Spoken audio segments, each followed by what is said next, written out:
चलो ध्यान दो, हम लोग क्या पढ़ रहे थे, द सोल्जर, ठीक ना। द सोल्जर के बारे में हम लोग इसका कविता पढ़ लिए थे। द सोल्जर का रचयिता कौन है? रूपर्ट ब्रॉक, है कि ना। अब इस कविता में एक प्रकार से क्या है कि इसने देशभक्ति को दिखाया है। देशभक्ति का मतलब क्या हो गया कि अपने इंग्लैंड देश की मिट्टी को क्या कहा? रिचर्ड डस्ट ना। इसमें करता क्या है कि ये इनका जन्म होता है 1887 में और इनकी मृत्यु हो जाती है प्रथम विश्व युद्ध 1915 ना, क्योंकि प्रथम विश्व युद्ध 1914 से लेकर 18 तक चला था ना। उसी विश्व युद्ध के दौरान इनकी मृत्यु हो गई थी 1915 को। हुआ क्या था कि जर्मनी से लड़ रहा था ये युद्ध, क्या लड़ रहे थे? जर्मनी से युद्ध लड़ रहे थे। उनको लग गया गोली, और गोली निकालने का उसका बढ़िया से ट्रीटमेंट नहीं करा पाए, इनको हो गया क्या? सेप्टिकेमिया। कौन सा बीमारी हो गया? सेप्टिकेमिया। और मरने के बाद इन्होंने कहा क्या है कि जब मैं मर जाऊंगा तो मेरी जो अंतिम शरीर रहता है, ठीक ना, उसका ब्यूरिड कहाँ? ब्यूरिड का मतलब होता है अंतिम संस्कार। उसको अंतिम संस्कार कौन देश में जाकर के करना? इंग्लैंड में, क्योंकि मैं चाहता हूं कि मेरा अंतिम जो सांस हो कहाँ का हो? इंग्लैंड की हवा का हो। इंग्लैंड की हवा को फ्रेश एयर कहता है, स्वर्ग कहता है, और दूसरे जमीन को स्वर्ग नहीं कह रहा है, ठीक ना। इंग्लैंड की मिट्टी जिसको कहता है क्या? Richard dust.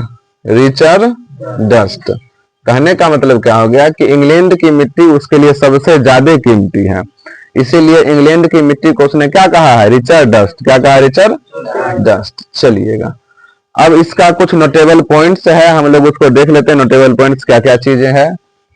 Notable point of the soldier. Notable point of the soldier मतलब कि इस चैप्टर में टोटल 10 पॉइंट्स हैं जो कि हमको क्या रखना है? याद रखना है। इससे बाहर ऑब्जेक्टिव नहीं जाएगा, इस 10 वर्ड से बाहर ऑब्जेक्टिव चलिए, the soldier is so remarkable poem that is composed bye Rupert Brock. The soldier बहुत ही उल्लेखनीय कविता है जो कि रचित किया गया है किनके द्वारा? रूपर्ट ब्रॉक का। रिमार्केबल का मतलब उल्लेखनीय, पोएम का मतलब कविता, दैट इज जो कि, कंपोज्ड रचित किया गया है किनके द्वारा? रूपर्ट ब्रॉक के द्वारा। बात समझ रहे हो? ही वॉज बोर्न ऑन 3 अगस्त 1887। उनका जो जन्म था, बोर्न का मतलब जन्म होता है, उनका जो जन्म था 3 अगस्त 1887 को हुआ था इन इंग्लैंड में। ही वॉज डाइड ऑन, उनकी मृत्यु, डाइड का मतलब, ही वॉज डाइड ऑन 23 अप्रैल 1915, मतलब उनकी जो मृत्यु थी 23 अप्रैल 1915 को हो गया था, और जन्म हुआ था कब? 1887 में। समझ लो, मात्र 28 साल की उम्र में क्या हो गए? मर गए। मतलब कि ये थे इंग्लैंड की आर्मी में, शहीद हो गए ना, मरे नहीं, शहीद हो गए इंग्लैंड के आर्मी में। और इंग्लैंड के आर्मी में थे तो 28 साल की उम्र में क्या हो गए? अपना देश के लिए कुर्बान। अगला, his father was a house master in rugby school England. उनके जो पिताजी थे क्या थे? हाउस मास्टर थे, एक तरीका से वॉचमैन थे। कौन स्कूल के? रग्बी स्कूल के। रग्बी स्कूल कहाँ है? इंग्लैंड में। फेमस पोएट, ये क्वेश्चन पूछा हुआ है एक बार, ठीक है, ध्यान से। Famous poet W.B. येट्स, इंग्लैंड का एक कवि है जिसका नाम है क्या? W.B. येट्स। W.B. येट्स ने डिस्क्राइब हिम का मतलब रूपर्ट ब्रॉक को as the handsomest man of England, मतलब कि W.B. येट्स ने रूपर्ट ब्रॉक को इंग्लैंड का सबसे हैंडसम इंसान बताया है। आप समझ रहे हो? किसने? पूछेगा कि रूपर्ट ब्रॉक को किसने सबसे हैंडसम इंसान बोला? W.B. येट्स। या तो रूपर्ट ब्रॉक का नाम दे देगा, इसका नाम पूछ लेगा, पूछेगा कि W.B. येट्स ने किसको सबसे हैंडसम बताया? रूपर्ट ब्रॉक का। मतलब दोनों में से किसी एक का नाम दे लेगा, वो छुपा रहेगा। बात समझ रहे हो? ही डाइड ऑफ सेप्टिकेमिया, बता चुके थे शुरू में, उसकी मृत्यु हो गई थी किस कारण? सेप्टिकेमिया से। At the battle of Gallipoli, वो क्या था कि गैलीपोली का युद्ध लड़ रहा था, जर्मनी और इंग्लैंड के खिलाफ क्या चल रहा था? युद्ध। और उस युद्ध का नाम क्या था? Battle of Gallipoli, battle of Gallipoli. और उसी युद्ध में किसकी मृत्यु हो गई थी? रूपर्ट ब्रॉक की, ठीक है ना। कौन बीमारी से? सेप्टिकेमिया। ही इंस्पायर्ड पेट्रियोटिज्म, ही इंस्पायर्ड पेट्रियोटिज्म। पेट्रियोटिज्म का मतलब होता है देशभक्ति, पेट्रियोटिज्म का मतलब देशभक्ति। अपने मन से इस सब चीज को लिखना, ठीक ना, जब खत्म कर देंगे इसको तो। ही इंस्पायर्ड, उसने देशभक्ति को प्रेरित किया। इंस्पायर्ड का मतलब प्रेरित किया in the early phase, in the early phase. Early का मतलब शुरुआती, फेज का मतलब चरण।